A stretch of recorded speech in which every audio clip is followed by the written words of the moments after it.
ડાયરા ને જય ગૌ માતા ને જય શ્રી રામ. હવે વાત એમ છે કે આપણી જે ગૌશાળા છે એને 2018માં શરૂઆત કરવામાં આવેલી અને ત્યારે આપણી જે ગૌશાળાનો નિભાવ ખર્ચ છે એ અંદાજે 50,000 રૂપિયા જેવું હતો, જે અત્યારે 60,000 સુધી પહોંચી ગયો છે.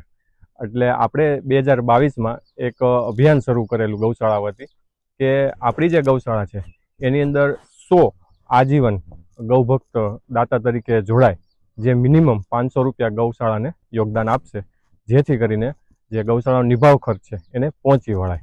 પરંતુ આજે 2026માં ફક્ત 14 ગૌભક્તો આ આજીવન દાતા તરીકે જોડાયા છે. એટલે ગૌશાળાના નિભાવ અને ગૌશાળાને મદદ થાય એ માટે એક નવી શરૂઆત કરવા જઈ રહ્યા છીએ.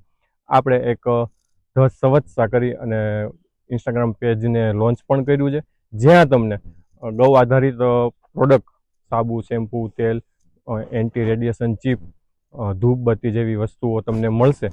તો આશા રાખું છું તમે એને વિઝિટ કરજો અને ગૌશાળાને સપોર્ટ કરજો.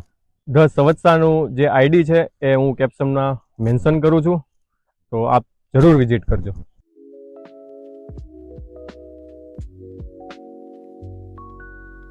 આજે બસ એટલું. મળીએ નેક્સ્ટ વિડીયોમાં.